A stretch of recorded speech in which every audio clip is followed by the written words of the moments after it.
जब आप उसको इस डायरेक्शन में ले आते हैं ना, तो उसका कॉन्फिडेंस भी बन जाता है और आप पीछे बैठे हुए हैं और आप उसको सपोर्ट दे सकते हैं। अब क्या होता है कि जब वो जो पिछले वाली नस्ल है वो अगली नस्ल में आता है, तो वो उनके पास असासे भी हैं, पैसा भी है, वेल्थ है, पैसा खुद आ रहा है। अब जब उसकी औलाद पैदा होती है तो उसका कॉन्फिडेंस इस लेवल पे होता है, उसके पास अफोर्ड कर सकता है कि वो कोई भी नया वेंचर करे, उसमें फेल हो जाए, कोई प्रॉब्लम नहीं, लेकिन उसे पता है कि मेरे पास इंतजाम है। ना ही ऐसा निजाम दिया कि वो कहीं कोई समझ ना जाए। लेकिन इंशाअल्लाह ताला हम पूरे इरादे के साथ हैं कि एक एक बच्चे को पाकिस्तान वालों को समझाना है, और इंशाअल्लाह ताला वो इन चीज़ों को समझ के अप्लाई करेंगे और दूसरों को बताएंगे कि भाई ये चक्की से निकलने का ये तरीका है।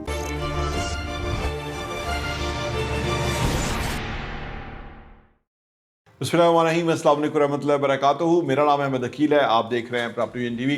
फाइनेंशियल फ्रीडम एक बहुत ही अहम चीज़ है जो ज़िंदगी में बंदे को हासिल करनी चाहिए।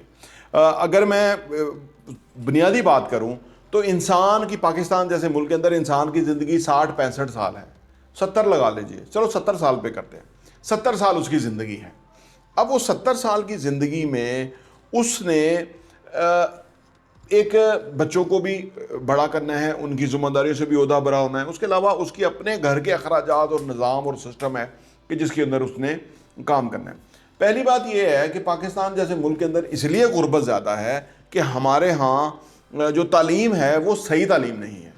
जो हम आपको तालीम दे रहे हैं या जो हम आपके सामने वीडियोज़ लेके आ रहे हैं, इसमें जो एजुकेशन है, इसको अगर आप जो कन्वेंशनल एजुकेशन है उसके साथ अगर आप देखें तो आपको समझ आएगी कि वो ज़्यादातर तो फालतू की चीज़ें हैं जो बच्चों को पढ़ा रहे हैं, रट्टे लगवा रहे हैं, नंबर डलवा रहे हैं, बच्चे पढ़ पढ़ के भावे हो गए हैं, वो किताबी कीड़े बने हुए हैं, ज़िंदगी का उनको पता कुछ नहीं है, बंदा आ जाए उससे वो बात नहीं कर सकते, कॉन्फिडेंस उनका है कोई नहीं, ठीक है, दुनिया किस तरह चलती है उनको पता नहीं, बैंकिंग क्या है उन्होंने नहीं पता, है जी, इन्वेस्टमेंट क्या है उनको नहीं पता, चीज़ें कैसे पैदा होती हैं उनको नहीं पता। देहात में रहने वालों को जो है वो बुनियादी बातों का नहीं पता जो नेचर के साथ रिलेटेड है। उसकी वजह कि तालीम जो है वो उलझाओ है। ये एक बंदा था रॉकरफेलर, अमेरिका में 1903 में, उसने सोचा कि भाई हमें तो बहुत बड़ा वर्कर क्लास चाहिए, तो उसने वर्कर क्लास के लिए ये निज़ाम तालीम राइज कर दिया।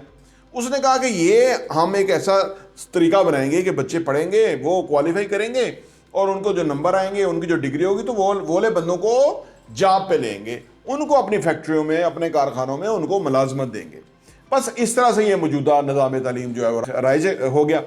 अच्छा, हम क्योंकि तरक्की पजीर मुल्क ठहरे और हम क्योंकि हमारे ऊपर जो है वो अंग्रेज़ सरकार थी, तो उसने इस तालीम को ही आगे रखा और हमने समझा कि हमारे लिए यही वे आउट है।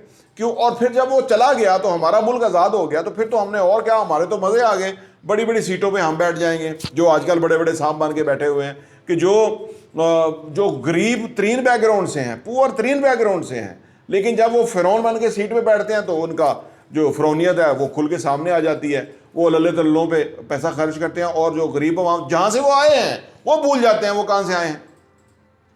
तो मुलाजमत वाले लाइनें लग गई, फिर नंबरों की जो है रेस लग गई, फिर फर्स्ट आ जाओ, फिर आपको डिग्री मिल जाएगी, डिग्रियों की लाइनें लग गई। मुझे याद है मैं जब वैसे मैंने भी MBA किया, क्योंकि हम इतने वो इन्फ्लुएंस हो जाता है ना बंदा।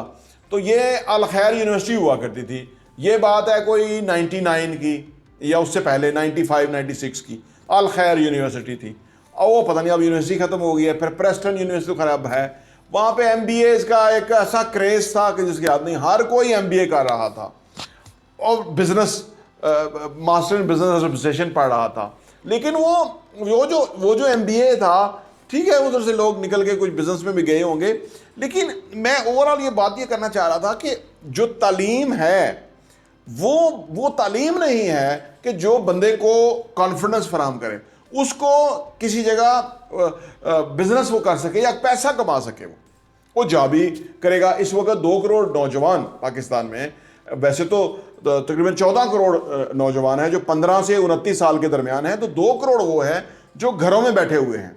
हर 2 किलोमीटर के बाद 2000 वो बच्चे हैं, लड़के जवान हैं जो कुछ नहीं कर रहे, और जब वो निकल आए तो वो गाड़ियां लूटना शुरू करेंगे। जो अगर ये जो अरबाबो अख्तियार हैं उनके लिए कुछ भी नहीं दे रहे, महंगाई को दे रहे हैं, तो वो तो इस तरह ही करेंगे, इस तरह ही क्राइम बढ़ता है। वो लोग जो हैं वो तो बम है घरों में बैठे हुए, तो वो फटेंगे तो क्या मसला होगा। आपने देखा कभी प्रोटेस्ट होता है तो मोटरवे पे गाड़ियां वो कुटना शुरू कर देते हैं और वो अजीबोगरीब जो है हैवानियत नजर आती है वहां पे। उस वजह से कि वो 2 करोड़ नौजवान फारग हैं, उनका मुस्तकबिल है, उनको रोजगार चाहिए उनको, लेकिन वो क्योंकि सिस्टम ने उनको ऐसा तैयार कर दिया है वो खुद अपने लिए रोजगार पैदा नहीं कर सकते, क्योंकि वो जॉब ओरिएंटेड है, नंबर ओरिएंटेड उनकी तालीम है। कारोबार के बारे में बिल्कुल नहीं, क्योंकि हमारी सरकारी सतह पे, हुकूमती सतह पे नौकर पेशा हुक्मरान है, और जो कारोबारी हुक्मरान भी बनते हैं वो भी लूट मार करके अपना ही कारोबार चमकाते हैं और लंदन में फ्लैट लेते हैं।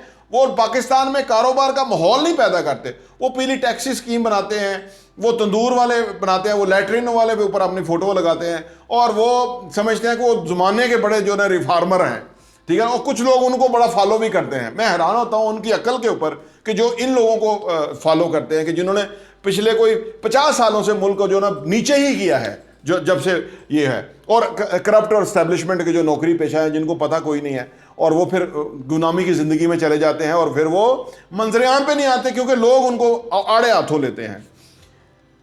ये जिंदगी का चक्कर में जो लोग पिसेंगे उनकी जिंदगी डिस्टर्ब होगी। फाइनेंशियल एजुकेशन जो है वो क्या है?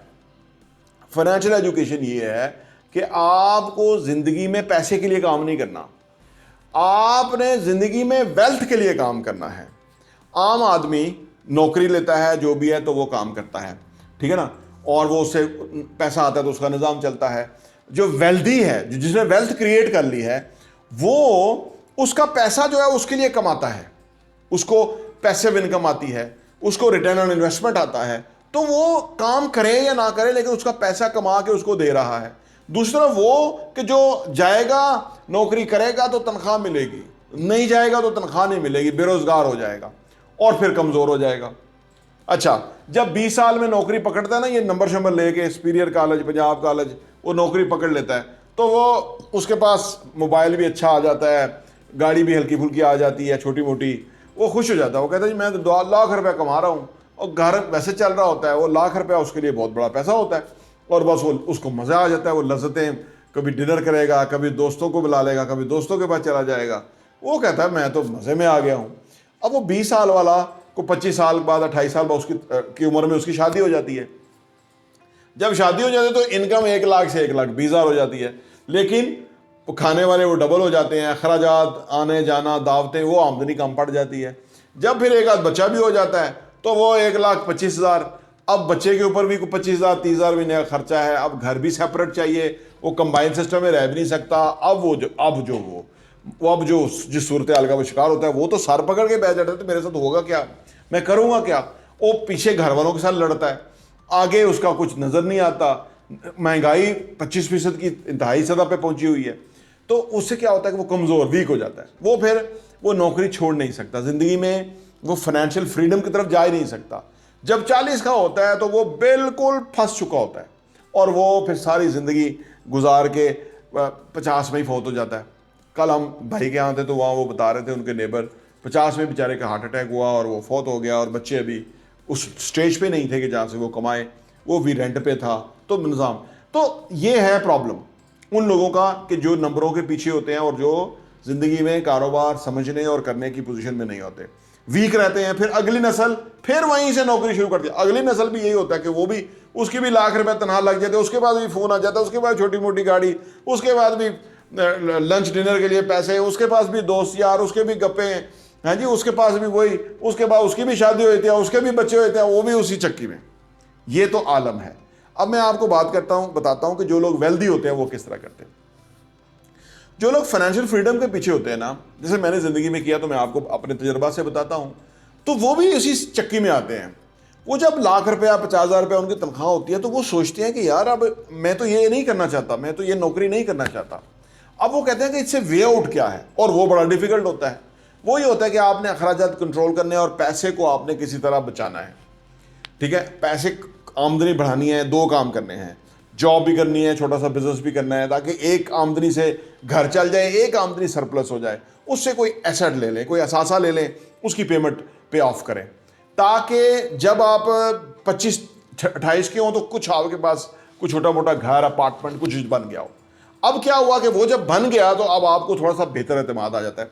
उसके बाद शादी होती है, शादी में आप खाने शाने खाते हैं, सैरे शैरे करते हैं, ज़िंदगी को एंजॉय करते हैं, है जी।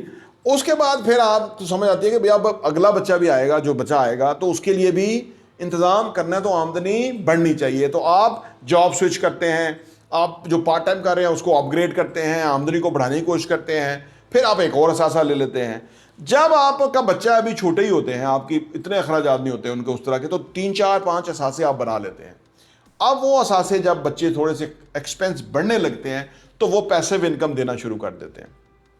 जब उधर से पैसिव इनकम आना शुरू हो जाए, आपका एतमाद बहाल हो जाता है, आपको पता होता है कि कोई नहीं मसला, अब निज़ाम आगे बेहतर चलेगा। अब वो जो बच्चे होते हैं उनको भी आप ये फाइनेंशियल एजुकेशन देते हैं, उनको आप बताते हैं कि बेटा ज़िंदगी में करना क्या है, असल चीज़ क्या है, तुम्हारा फोकस क्या होना चाहिए, तुम्हें अब कितना डीपली चीज़ों को ऑब्जर्व करना चाहिए, अडेप्ट करना चाहिए, अप्लाई करना चाहिए, लर्न करना चाहिए। मिस्टेक करोगे, सीखोगे और आगे बढ़ोगे। जब आप उसको इस डायरेक्शन में ले आते हैं ना, तो उसका कॉन्फिडेंस भी बन जाता है और आप पीछे बैठे हुए हैं और आप उसको सपोर्ट दे सकते हैं। अब क्या होता है कि जब वो जो पिछले वाली नस्ल है वो अगली नस्ल में आता है, तो वो उनके पास असासे भी हैं, पैसा भी है, वेल्थ है, पैसा खुद आ रहा है। अब जब उसकी औलाद पैदा होती है तो उसका कॉन्फिडेंस इस लेवल पे होता है, उसके पास अफोर्ड कर सकता है कि वो कोई भी नया वेंचर करे, उसमें फेल हो जाए कोई प्रॉब्लम नहीं, लेकिन उसे पता है कि मेरे पास इंतजाम है। वो बच्चा का एतमाद कहाँ से कहाँ है, और दूसरे का बच्चा जो है वो फिर नौकरी पकड़ रहा है, वो फिर उसी चक्की को चला रहा है। तो जी ये लोग फाइनेंशियल फ्रीडम के साथ हो जाते हैं। ये लोग कल को प्रोजेक्ट्स बड़े करना शुरू करते हैं, पैसे को इन्वेस्ट करते हैं, उससे फर्दर पैसा कमाते हैं, जिंदगी एक डिफरेंट डायरेक्शन में चली जाती है। आमतौर पर लोग गलती ये करते हैं कि वो समझते रहते हैं कि शायद कोई छप्पर फाड़ के एकदम आमदनी आएगी तो निज़ाम बदल जाएगा, तो फाइनेंशियल फ्रीडम हो जाएगी। ऐसा नहीं होता। फाइनेंशियल फ्रीडम से पहले फाइनेंशियल एजुकेशन है, जो हम आपको अपने चैनल पे देते रहते हैं, और आप चैनल सब्सक्राइब कर लें, घंटी के बटन प्रेस करें। पहले फाइनेंशियल एजुकेशन है। फाइनेंशियल एजुकेशन क्या है कि पैसा कैसे कमाया जाता है, कैसे खर्च किया जाता है, आमदनी क्या है, एक्सपेंडिचर क्या है, असासे क्या है, एसेट्स क्या है और लाइबिलिटी क्या है। जब आप अपने बच्चे को ये सारी चीज़ें सिखा दें, समझा दें, क्लैरिटी हो जाए, तो उसे पता है कि लाइबिलिटीज ज़्यादा नहीं बनानी, एसेट्स बनाने हैं। तो ये सारी चीज़ जो है ना, मेरे वाले साहब ने मुझे बचपन से ये चीज़ें सिखाई हुई हैं, मैं आपके साथ शेयर कर रहा हूँ, तो इससे फ़ायदा हुआ। तो आप एक उस सारे झंझट से निकल के नस्ल दर नस्ल वाली गुलामी से आप आज़ाद हो गए, आपकी नस्लें आज़ाद हो गई।